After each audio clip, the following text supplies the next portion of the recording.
How to sleep. How to use sleep to double your results and sustain them forever. I'm excited for this one. If you're doing our challenge right now, you already know that we've talked about this on Saturday's kickoff, but we need to be reminded more than we need to be taught. So I am here to give that to you again if you've heard it, but maybe even dive a little bit deeper into some strategies that we didn't talk about that can help you. And if you're watching this on replay or on YouTube, I think it can be beneficial as well. As always, if this is helpful or you like these style videos, feel free to like, comment. Let me know you're here too. I'd like to keep conversation going as we're here together. And let me just also notify the group that we are live. Here it comes. Thomas is here. What's happening, Thomas? Let's put the title.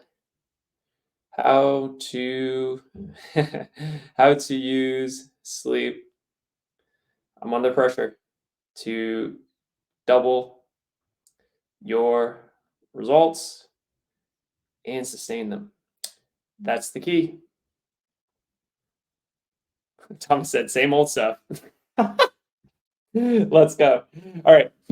So, number one, why is sleep important? There's two reasons, two main ones, right? Number one, it is going to reinforce your mental state. When we're thinking of actions to transform your body, a lot of the time we think about, yes, but how is that directly going to help me lose fat? How is that going to directly help me lose weight? Like, how does that work into the equation? And the fact of the matter is, a lot of the actions we take help you indirectly. So if you can think about the number one reason I believe stress is so important, or why the number one reason I believe sleep is so important, is because it will reinforce your mental state. If you can think about the main reason people stop, it always starts with they feel or I feel, meaning that it is an emotion that stops us. They could be taking the actions, but then they don't get the result they want and they feel like they failed. They feel, right? So if we are trying to get to our result, the number one thing we have to do is keep going.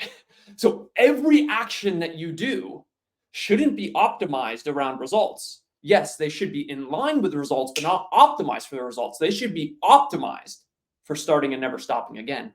That is how you win this infinite game. So when you get good sleep, you already know you feel like things are possible. And when you get bad sleep, everything is hard and you suffer and life's not fun to live, right? The other reason is when you sleep, it makes you more resilient to stress. And there is a direct correlation to having lower stress and getting better results. You have lower cortisol spikes, right? Assuming person A sleeps 8 hours a night and person B sleeps 4, person A is more resilient to the same stresses in the day. They have less cortisol spikes, which means it's easier for you to lose fat through that day. Same thing with conversely, with the person that sleeps 4 hours a night, everything gets under their skin. So they're stressed all day. They're in fight or flight. And when your body's in fight or flight, it does not want to help you lose fat, right? The hormones just don't line up, right? That goes into survival, which we could talk more about. Now, that's the why. And there is one thing I'll say too. You've probably heard me already say this before. If there was a pill, if you were on the call on Saturday, you know what I'm talking about. Here, let me pull this up. Actually, let me see. I don't know if it's going to pull up here. All right, so I'm going to go to the 7-day challenge. And I'm going to pull it up for us here. Here we go, pulling up the slides. We're going all in on it. So we just have to go all the way to this slide. And I believe it's slide 40. And if you missed also, this is a quick note. If you missed that call on Saturday, highly recommend you go back and check it out. But if there was a pill that could help you lose more fat, regulate appetite, allow you to get sick less often, enhance your mood, reduce stress, aka make you feel more like yourself, allow your mind to think clearer, make better decisions, allow you to enjoy exercise more, increase motivation, have zero negative side effects, and it was free, would you take it? Everyone and their mother would take it, right? So that is the power of sleep. There's been professional NFL coaches that have said that if sleep was a performance-enhancing drug, they would ban it. So what do? How can we improve this sleep? Well, let's get into some actions right now. I want you to leave here with some tactical pieces. So number one, we're going to reduce light exposure. If you're thinking about why that's significant, when you wake up in the morning and your eyes see blue light, you probably even experienced this in the middle of the night. Have you ever woken up in the middle of the night and turned on the light because you needed to see something and then it was harder to go back to sleep? One of the reasons for that is we have light receptors in our eyes, and when they take in blue light, it pretty much crashes your body's melatonin production. So if you want to stay asleep or fall asleep in the beginning of the night, reduce light. I have an alarm that goes off my phone 90 minutes before bed. All the artificial light in the house goes away, and it's all candlelight. Why candlelight? Candlelight is red light, right? Or I'm sorry, red light. It's not blue light.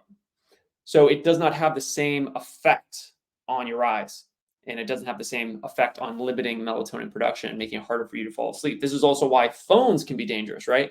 And even though your phone has night mode is not always, it doesn't block all the blue.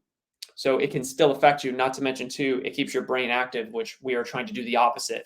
If we have a spectrum of excited to restful, we are trying to get you away from excited, right? Number two, we're going to take your phone, and actually, I tell you what, really quick, let's just go down a list really fast of if you do this, here's what you should do. Let's do it. So number one, if you go on your phone before bed, highly recommend charge your phone in another room. We are creatures of habit, and a lot of us use our phone like a pacifier, where we feel bored or we feel uneasy or experiencing a negative emotion. Instead of sitting in that negative emotion, what do? We grab our phone and we start to feel better, like a pacifier, right? And that can be even when you're, how can I say that? Even when you're aware and taking these steps. So what I'd recommend is take your phone and make it more resistance. Put it in another room 90 minutes before bed. What I like to do is I charge my phone downstairs. I make it so hard to have to go get my phone. And because of that, I only get it if I really need it for something, right? Number two, if you turn on the TV in your room, unplug that and put the plug in a closet far away. One of the things that was a point of contention for me and my wife before we were married was, are we going to have a TV in the bedroom? I said no. She said yes, because she loved being able to go in there in the middle of the day and watch Netflix. Or maybe not in the middle of the day, but you know what I mean. She liked having that spot. And I, of course, don't want to do that because I know it's so easy to get in the habit of turning it on, blue light, scroll, brain's active before bed. We don't want to do that. We found a compromise. Our compromise was essentially making our living space at the time feel that loungy, which we did that by like buying an ottoman and getting blankets and whatever, all that stuff. But I recommend strongly to either take your TV out of your room completely or unplug it and put the plug far away so that you're not tempted. If you have trouble falling asleep, i.e. your mind races, a couple things there. Number one, journal your thoughts. The reason that we can sometimes have trouble falling asleep is simply because our brain identifies something that is essentially a danger to us. So if you're thinking about staying up, usually it's something that's unresolved. They say that ulcers, you don't get ulcers because of what you're eating. You get ulcers because of what's eating you, right, inside mentally. So if you're having trouble falling asleep, journal your thoughts. And sometimes even just by getting your thoughts from the head to the paper is like metaphorically taking all the tabs that are open in your brain and closing them out. And when you close them out, now your system's not processing red hot and you can actually go to sleep. Now, if that's not enough for you, that's okay. You can resolve it. What is the thing? A lot of us feel, and I get it, right? A lot of us feel like we can't resolve something if should be in bed. However, I would say that's true the majority of the time. However, if it's something that's really pulling at you, go resolve it. Now, a lot of the things that we want to resolve, we can't do because they involve other people and they're sleeping or whatever. We have to wait for business hours, whatever.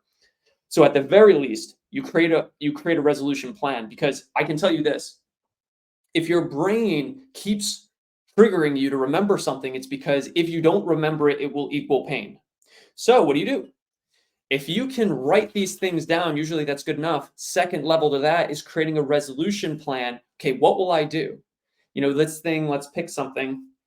I mean, man, it's so hard to pick something because there's so many things it could be. It could be relationship, it could be work. The point is, I don't want to go on a long tangent. You're going to create a resolution plan. Okay, I'm going to do this, and then that, and then this, and then that. And usually, even just when your brain can realize, okay, I'm not going to forget, I have it written down, and I know the process that I'm going to take. And of course, you're going to allow yourself to adapt, but that will help you profoundly. If you wake up and cannot fall back asleep, A, you're rested enough. Get up and go run your day. B, which it most likely is a fear or stress that's putting your body into fight or flight mode, raising your cortisol, making you unable to go back to sleep. Again, you'll hear me say this a lot. Every emotion we feel is a signal. I'll say that one more time. Every emotion you feel is a signal. And it's a signal. It's not everything you feel has to be fixed. You know, that's like trying to fix the symptom. Find the cause.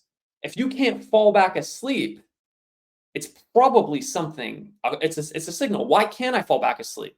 Well, what are the things that I'm putting off in my life? What are the things that I'm not happy about? What are the things that I'm sitting in that I really shouldn't be sitting in and accepting? Whether that's something marriage related or kid related or whatever, work related, you get it. But solving ththese things, like, I know this sounds funny, but like in my one-on-one coaching experience, I don't want to say it's less fitness and nutrition, but at this point, it's more mental than anything. It's solving all the mental blocks that allow for the resistance, all the headwinds to stop, which allow you to move forward much more easily. Anyway, if your husband or wife stays up later than you, what do? Use blue blockers. Those block the blue spectrum of light, so that way they can be up doing whatever, brushing, doing whatever they want to do, and it's not going to affect you as much. Use sleeping headphones, especially if they snore. Get those headphones, the Bose in-ear headphones. Those can be helpful. Or just get a white noise machine and put it right next to your head. I've been sleeping with a white noise machine for the past 4 years or so.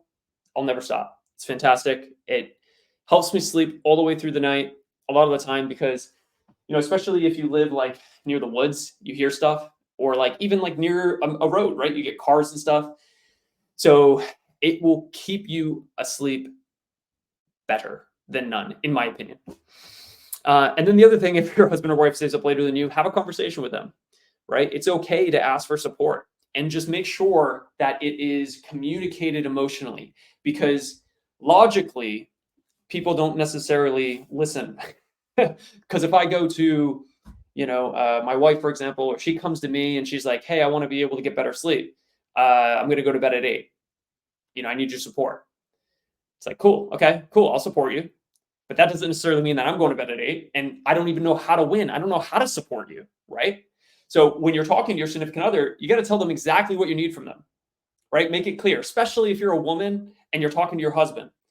Ladies, I get it. Men can't read between the lines. And I say that because I'm a man and I get it. And I don't do that often. Like, right? Whatever my wife tells me, I'm like, yes, I will do that thing, but nothing more or less, right? Whatever she tells me. So, if she were to come to me and she were to say something like, hey, I need to start going to sleep a little earlier. Here's why. I'm suffering. I need to be able to, do A, B, and C. That I would need to clearly understand why it's important. And then, hey, here's how you can support me. A, B, C. I promise you'll get a better result. Cool. If you're a light sleeper, use sleeping headphones or the white noise machine like we talked about. And if you work nights, create a circadian rhythm that will allow you to have some regularity. Now, I know being a nurse, it is, especially if you have shifts going all over the place, it is tough to create a circadian rhythm. But what I will tell you is that one of the best hacks for better sleep, for falling asleep faster, for staying asleep longer, is to create a circadian rhythm. And these are things that we already know. But again, I'm not here to teach you something. I'm here to remind you what you already know. Because the fact of the matter is, we all know this stuff, right? You guys are all in the healthcare field, But the fact is, we have a lot of things that pull our attention every single day, right? You're a parent in most cases, right? Your spouse, you work, you've got all the small things that pile up. I get it. What I'm here to do and what this group here is here to do, and maybe you learn something here and there, but it's really to remind you what you already know. And it's to help you prioritize it in a simple way that allows you to transform your life. So hopefully this is beneficial. Let's do a quick question too. We got Barb or Leal. Barb, good to see you. We got Carrie, good to see you. Amy, good to see you. Paige, good to see you. Cheryl, Ruth, Liz, Allie, Jackie, Jeannie, Lisa, Tara, Len, Sean, Joy, Stephanie, Rebecca, Cody, Taylor. Woo! Good to see you guys. Hope you're doing super well. Questions, comments, concerns on sleep? Tell me what is happening. But I've noticed even just in my life when it comes to circadian rhythm, I'll be straight up with you.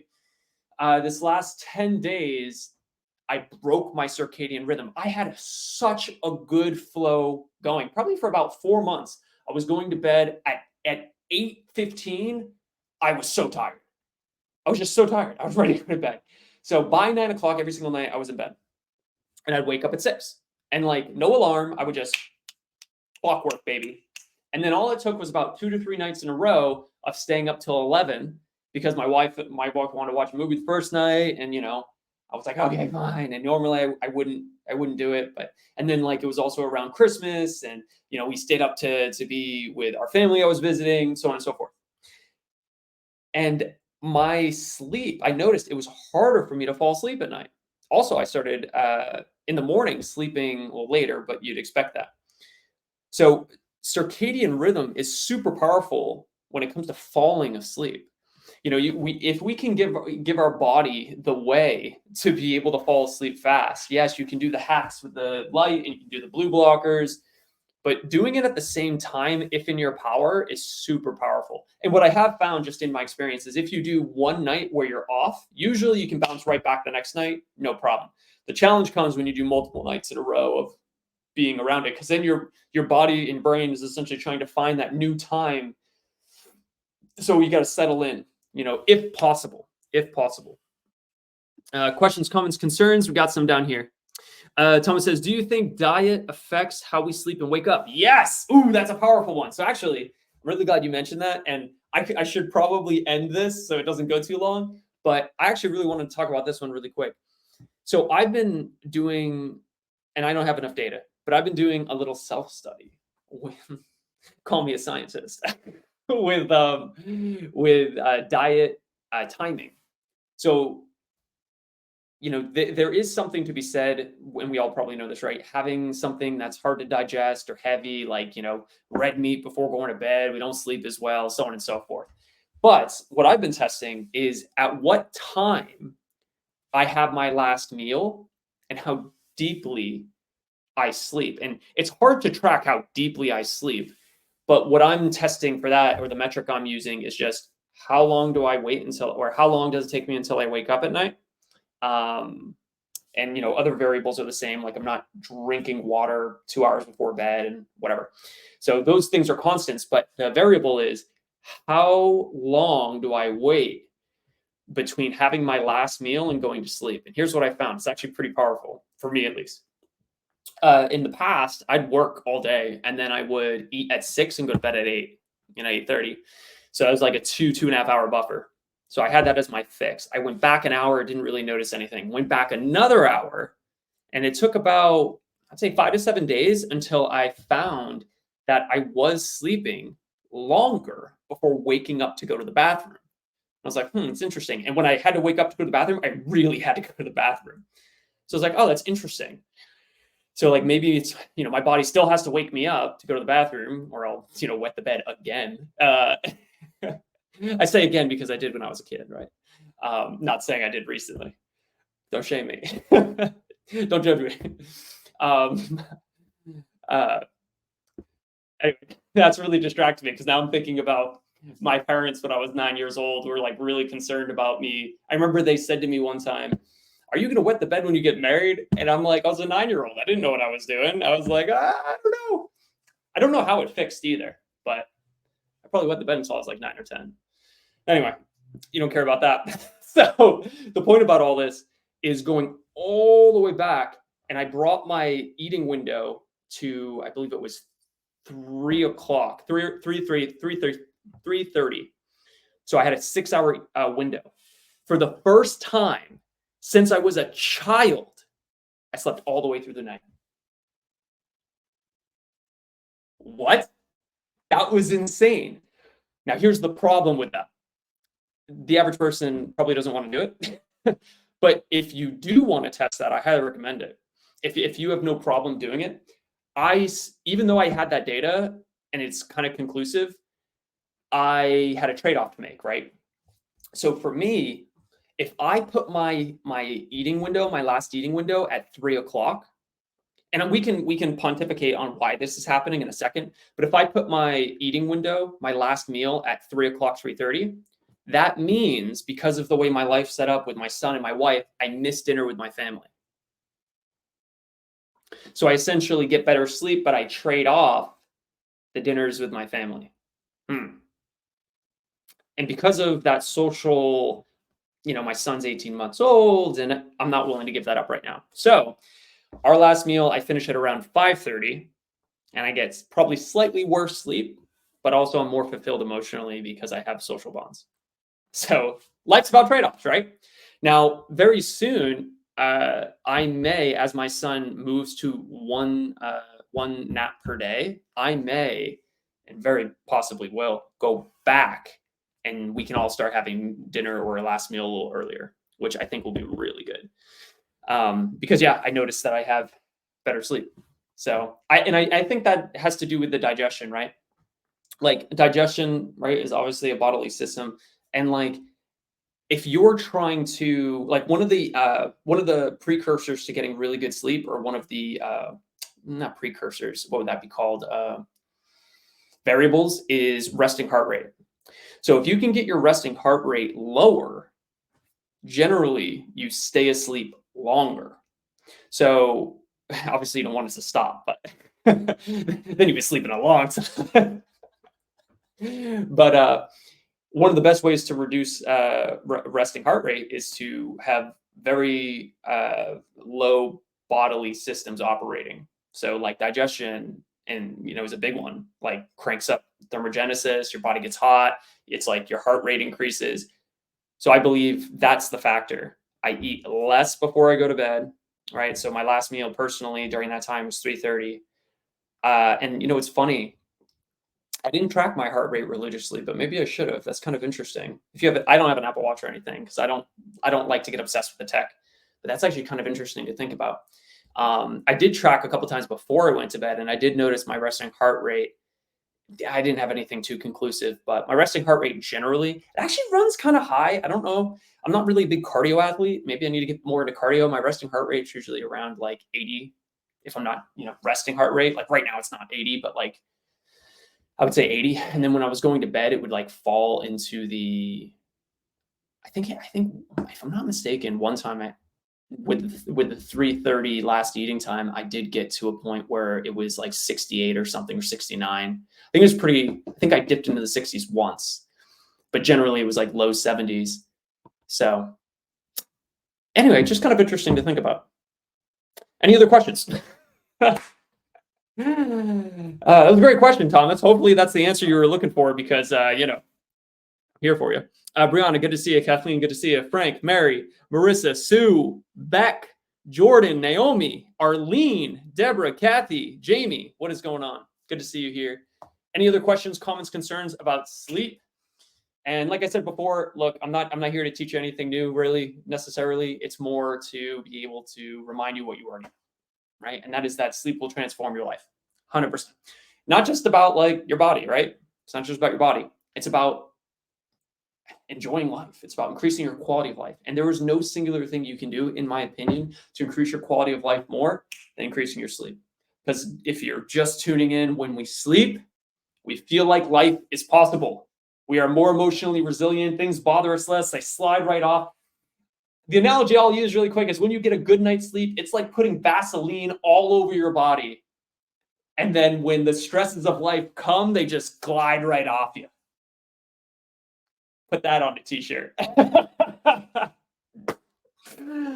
when we don't sleep, it's like putting chalk on our body. So when something comes, it sticks and we just get knocked out, Do you guys like that analogy? Hey, Kathleen. You know what I'm talking about, right? Because fighters, you're probably familiar with this. Fighters would put Vaseline on their cheeks and stuff. So when a punch would come, it glides off, right? Or at least I think. I've never never professionally fought, although I did martial arts growing up and MMA and stuff, and I broke my nose 3 times. I don't know if you can notice, but Kathleen says,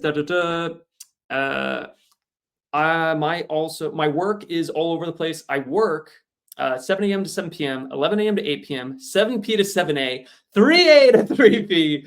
I tend to fill in whatever whenever I'm asked. Hard to keep a routine. My sleep. Interesting. Okay, so this is actually an interesting thing to talk about, and this would be an example of like case by case basis, right? So it's really hard to do like, hey, here's what you need to do to get great sleep, because it's so situational.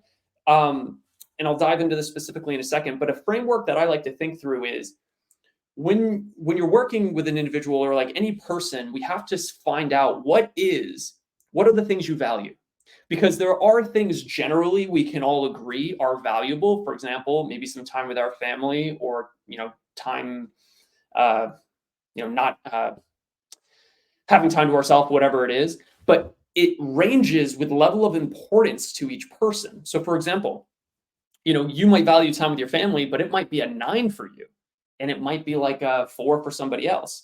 Well, if it's a 9 for somebody, we have to make sure we get it in. If it's a 4, maybe we can do it once every 3 days or so, right? And that's once you figure out or identify what really matters to you, that's how you create a really personalized plan for yourself as well. But Kathleen, I would ask you, I'd be curious. Hey, Heather, I'd be curious to ask, when it comes to your work schedule specifically, so there's a couple things to keep in mind. The first one is, let's talk about sleep and well-being. How is your well-being right now on a scale of 1 to 10 with the sleep that you have? And then how much do you value essentially the maybe extra shift or the money you get from taking that shift? And then also, I'd be curious to know if it's possible to essentially still get those shifts at your work, but instead of taking overnights, you're able to take just the days. But I'm sure I would be curious to know, I know this is a public forum right now, so like maybe some of these questions will be too personal, but I'd be curious to start to ask like, hey, why do you take those shifts? Is it for the money, or is it to make people, like being more of a people pleaser and to make people feel better? So you feel good about yourself. Don't have to answer that if you don't want to, but kind of curious, because I would be curious to know, like, obviously setting up a circadian rhythm would allow you to be able to sleep better, of course, but it's not necessarily locked in for everyone, depending on what all the variables are in their life. I'll wait for a response. I don't even know if you're still watching. Laura, good to see you. Heather, good to see you. We're here talking about sleep. We're just about done. We'll do a quick run through really fast for anyone that is just tuning in. Really quick. Reduce light exposure. If you go on your phone before bed, charge your phone in another room. If you turn on the TV in your room, unplug it, put the plug in a closet far away. If you have trouble sleeping and your mind races, journal your thoughts or resolve the thing that is keeping you awake. Remember, every emotion we feel is a symptom. Every emotion we feel is a signal. Don't necessarily try to solve the symptom of I can't sleep. That's a symptom. That's not a cause. The cause is the stress that's keeping you awake, right? If you wake up and can't fall back asleep, resolve, right? And at the very least, create a resolution plan, because putting everything down on paper and creating a resolution plan, putting it in a journal is like metaphorically taking all the tabs that are open in your brain and closing them out so that it frees you up. Kathleen says, you got me. Definitely a people pleaser, but overtime money is a plus for sure. So the question I would start to ask is, okay, like let's say we were to quantify it and we were to say, okay, let's for a second not quantify people pleaser, because generally speaking, being a people pleaser it fulfills you like immediately in a moment, but then like not long term. It's like kind of it's like a quick fix. It's like a hit. It's like, ooh, right? Feels good for the moment. You help somebody, but then you have to deal with the ramification of working 12 hours overnight, So would it be possible for you to take that overtime during days or during times that wouldn't interrupt your sleep schedule? For example, 7 A to 7P or 11A to 11P. Because even, working, like, don't get me wrong, working till 11P, it's still probably not going to be super duper ideal for your sleep schedule. But if you go to bed at 1 a.m. every night and you wake up at 9 or 8, 9, 10, that's still a circadian rhythm, and it's relatively in line with the sun, which there's a lot of benefits to being awake when the sun's awake. Of course, vitamin D, not to mention too, like, if there's one thing, and I'll just give this to you really quick, there's all these one things. If there's one thing you can do, I got a lot of one things for you.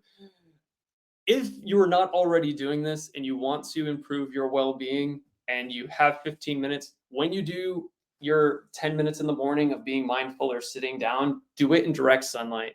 And if you can, do it like with an open window so it doesn't block the UV. Like, get hit with it.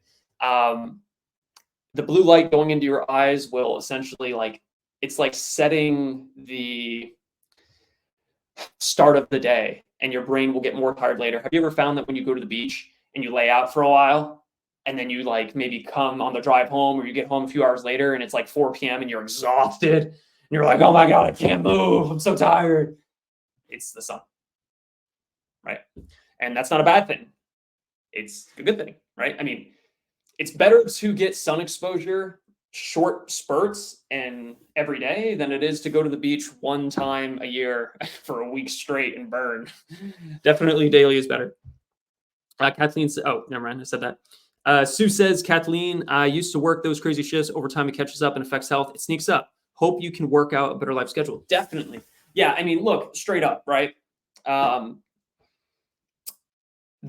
You just have to equate what matters to you, right? Like, in my opinion, for me, I wouldn't work overnights. I would not go into a field of work that required overnights, simply because my foundation for the longest period of time in my life has been my physical health. So that's like my non-negotiable. Now, I say that now, but I used to pull all-nighters when I was a kid, of course. But it's okay to have a certain time that you decide, hey, this isn't worth it anymore. And you might decide that that's now, or you might decide it's in 5 years. I know the pay difference overnight versus day, I think it's like maybe 10% more, right? Is what I've heard from a lot of the nurses. It's like 10% more. So at some point, you just have to ask yourself, is this 10% more money worth the effect it has on my health? Because I would love to be able to sit here right now and say, doesn't matter if you work overnight, you're good to go. Like, we can, it's just as good as sleeping, whatever, just get your total amount in per week. But there's just a lot of evidence that shows that it's not. But that is not to say if you do work overnight, you have no hope. No, of course, it's a variable that you can influence, right? So if you are working overnights, that's okay. Just try to get in X amount of sleep per week, right? 56 hours, 50 hours at least per week, right? That's your first target. But ideally, I've had a lot of clients that I've worked with, obviously nurses specifically, that, becomes evident that, like, hey, just from questioning, like, I don't think overnights are serving me anymore. I did them when I was a kid because it didn't affect me as much and whatever, and the extra money was great. But, like, I'm looking at it and I'm like, wait a second. I don't even need the money, right? My husband works. Everything's, like, I don't want to say everything's paid off, but, like, things are good. Like, we got some money saved. Like, why am I doing this? And a lot of times we're doing the same thing that we've been doing simply because we've been doing it. And there's a lot of stories about that idea. I'll tell you one really quick about a ham at Thanksgiving. So it was Thanksgiving, and it was 3 generations there. And the little girl saw her mom putting the ham into the oven and looked to her mom and said, Mom, why do you cut the ends off the oven? Or I'm sorry, why do you cut the ends off the ham before putting it in the oven? She goes, well, that's what my mom always did. And they went to the grandma who was in the dining room and they said, hey, Grandma, why do you always, why did you cut the ham or the ends off the ham before putting it in the oven? She said, well, that's what my mom always did. And mom wasn't healthy enough to be at Thanksgiving. So they gave her a call and they said, hey, why did you always cut the ends off the ham? And she says, well, back in the day, the ovens were so small that we had to cut the ends off to be able to fit it in the oven. all that to say, a lot of the times we're just in patterns. We don't even know why we're doing things anymore. And it takes an opportunity for us to wake up, to be able to change, to be able to grow, to be able to, make a change. All right. Patricia, good to see you. Andy, good to see you. Sheila, good to see you. Heather, good to see you. Lynn, Marie, I love it. All right. Any other comments, questions, concerns on sleep or anything? Look, hit me. I'm here for you. I have 8 minutes before I meet with Aaron, one of our amazing coaches who we meet every week. I meet all the coaches every week so that we can talk about client success and what's working for them and are they happy, and they take care of all their one-on-one clients and then I take care of them, is the way that I view it. And then of course I'm here for you and everyone, client or not, in this group. Cool. I don't see any more comments, questions, concerns, so I guess we could end it. I could riff for 7 minutes.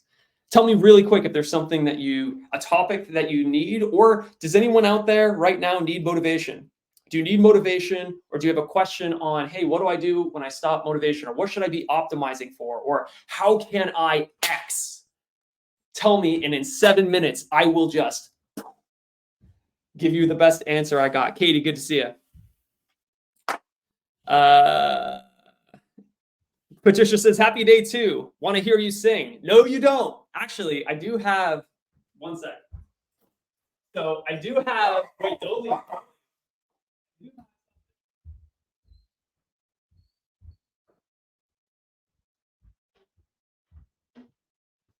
So I do play a little bit of guitar, and it's funny. I play 1 song on guitar, and you might say, Brian, why do you only know 1 song on guitar? And the reason for that is because that's all it takes when you're dating. All you need is 1 song, and then you're like, no, I don't want to, that's it. Then you're done. Or if you go to a campfire and people are like, hey, do you play? I'm like, no, I don't really play. And then I play 1 song, and it's a really easy song. But then I'm like, no, I'm good. I'm done, right? So I grew up playing piano. And then I always learned intros, and I never learned the complete songs. But I'm a big fan of Coldplay, and I'm I'm all up in the feels. And then my neighbor's dad taught me how to play piano when I was younger. Just when I say taught me, I can't read music or anything, but it was just a couple songs. But anyway, I'm not going to sing for you because that would be way too embarrassing. But I don't even know if you can hear this. I don't know if you can hear that. Tell me if you can hear that. Jana, good to see you. So maybe what we do is we play a song, and the last 3 minutes we play a song and we talk about sleep. I'm not going to sing for you.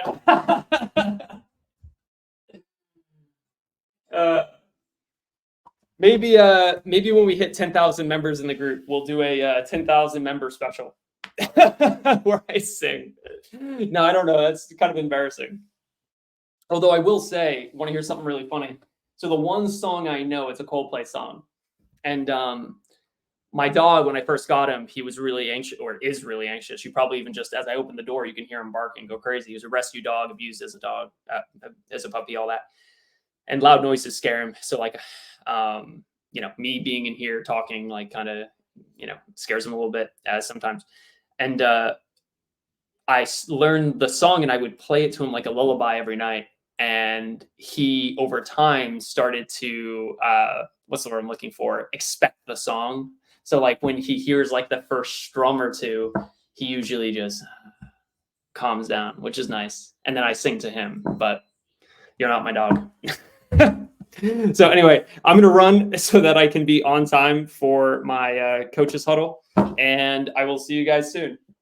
Love you all. Let me know if you need anything else, and we'll keep moving forward towards the ultimate goal, which is keep playing the game.